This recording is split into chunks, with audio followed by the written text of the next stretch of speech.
اس کی تین کیفیات ہو سکتی ہیں. کیوں اللہ کی طرف سے یہ چیزیں آتی ہیں؟ سب سے پہلی شے ہے، اب وہ جو آیات میں نے سنائی تھی وہ سن لیجیے پہلے ترجمہ. سورہ تغابن میں فرمایا ما صاب من مصیبت الا باذن اللہ. دیکھو کوئی مصیبت تم پر نہیں آ سکتی، نہیں آتی مگر اللہ کے اذن سے. ومن یؤمن باللہ، اور جو شخص اللہ پر ایمان رکھتا ہو یہدی قلبہ، اللہ اس کے دل کو ہدایت دے دیتا ہے، اس کے دل کو سکون عطا کر دیتا ہے.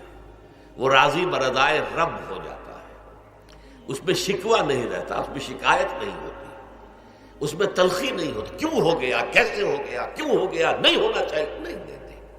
یہ سارا جو پیچ آدمی کھاتا رہتا ہے نا اندر ہی اندر، وہ جو پیچ کھا رہا ہے، یہ سب پیچ سے نجات نہیں گئی. برو کشید سے پیچا کہ ہست بود مرا، چے اقدہا کے مقام رضا کشود مرا. یہ پیچ کھانا جو ہے، پیچا کے ہست بود، اس سے اللہ تعالیٰ نے مجھے نجات دے دی ہے مقام رضا کے ذریعے سے. کتنے بڑے بڑے عقدے میرے حل ہو گئے اس مقام رضا سے. چے اقدہا کہ مقام رضا کشود میرا، میرے تو بہت سے عقدے اس سے حل ہو گئے. اس حوالے سے ایک موٹی بات تو یہ ہو گئی، لیکن اب اس کو تین حصوں میں تقسیم کیجیے. پہلی بات یہ کہ یہ اللہ کی طرف سے آزمائش کے طور پر آتی ہے. آزمائش، میرا بندہ اس پر صبر کرتا ہے یا نہیں، یا میرے خلاف بکواس کرنے پر آمادہ ہو جاتا ہے. اللہ تو ایسا ہے، اللہ نے تو ہم پر کبھی کرم کیا ہی نہیں ہے، اللہ تو ظالم، معاذ اللہ معاذ اللہ معاذ اللہ. کہیں ایسا تو نہیں، میرا بندہ جو ہے تکلیف کو جھیلتا ہے میری وجہ سے، یہ سمجھ کے کہ اللہ کی طرف سے آئی. یہ سب جو ہے یہ بہت بڑی کامیابی ہے اگر انسان کو حاصل ہو جائے. اور اس صبر کے نتیجے میں دو اور باتیں پیدا ہوتی ہیں. یہ مضامین علیحدہ علیحدہ دروس کے اندر آتے رہے ہیں، لیکن آج ایک نئے عنوان کے تحت جمع ہو کر آ رہے ہیں. پہلی بات یہ ہوتی ہے کہ یہ امتحان کا نتیجہ کیا نکلتا ہے کہ آپ نے ایک امتحان پاس کیا تو آپ کے اگلے درجے میں ترقی ہو جاتی ہے. 5ویں کا امتحان پاس کر لیا نا تو 6ٹھی میں جائیں گے. اب 6ٹھی کا امتحان پاس کریں گے تو 7ویں میں جائیں گے. 7ویں کا پاس کریں گے تو 8ویں میں. درجہ بدرجہ انسان کی دینی، ایمانی اور روحانی ترقی کا ذریعہ یہ آزمائش ہوتی ہے. جتنا اس میں صبر ہوگا، جتنا اس میں تسلیم و رضا جو ہے آپ حاصل کرتے جائیں گے تو آپ کے درجے بلند ہوتے چلے جائیں گے. آپ کا امتحان کڑے سے کڑا آئے گا، بڑے سے بڑا آئے گا، مشکل سے مشکل تر آئے گا. ایک وقت میں ایم اے کا امتحان بھی آپ کو دینا ہوگا. ایک وقت میں ہو سکتا ہے پی ایچ ڈی کے لیے تھیسس آپ لکھیں، پھر اس کے اوپر جو ہے ٹیم بیٹھی ہوئی اور آپ سے وہ بحث کرے، جرا کرے آپ سے، وہ بھی کرنا ہوگا.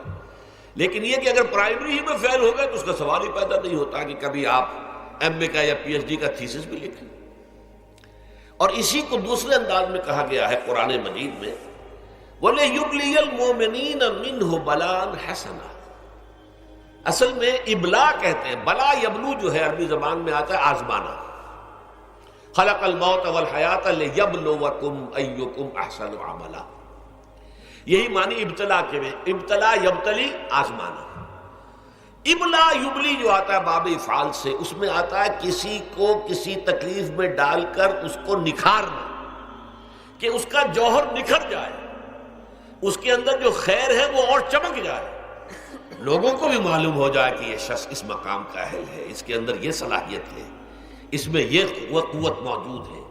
تو یہ گویا کہ اہل ایمان کی صلاحیتوں کو نکھارنے کے لیے اور ان کے درجات کی ترقی کے لیے بھی اللہ تعالیٰ دنیا کے اندر یہ مصیبتیں اور امتحانات جو ہیں آزمائش کے حوالے سے افراد پر بھی اجتماعی طور پر بھی لاتا ہے. اور ایک اس کا اور بھی ہے، اہل ایمان پر اس طرح کے ابتلاء و آزمائش کی ایک نوعیت اور بھی ہے، اور وہ یہ ہے کہ جو بھی آپ سے غیر ارادی طور پر یا یہ کہ آپ نے کوئی گناہ ارادی طور پر بھی کر لیا، اللہ تعالیٰ اس کی سزا اسی دنیا میں دے کر آخرت کی سزا سے محفوظ کر دیتا. گویا کہ اس سے بڑا خیر کیا ہوگا؟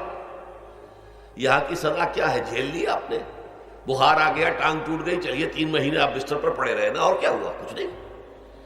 لیکن یہ کہ آخرت کی سزا ملتی ہے بہت عظیم ہوتی ہے.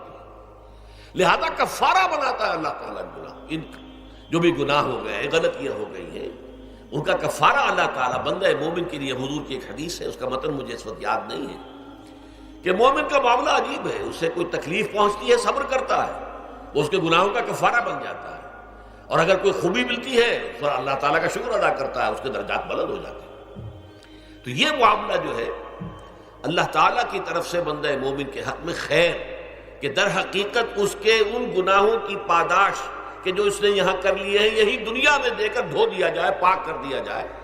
جیسے آپ کو معلوم ہے دھوبی جو ہے کپڑے کو بھٹی میں چڑھاتا ہے، گرم پانی میں ڈالتا ہے کہ ڈالتا ہے تاکہ اس کا میل نکلے، اس کے آگے پٹکتا بھی ہے ذرا اس کو تاکہ وہ میل اچھی طرح چھٹ جائے اس سے۔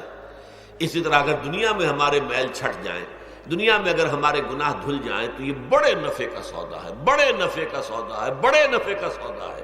اس اعتبار سے آپ غور کیجئے کہ اگر یہ حقائق ہمارے سامنے رہے تو کیا کوئی تکلیف دنیا کی ہمیں بھاری محسوس ہوگی؟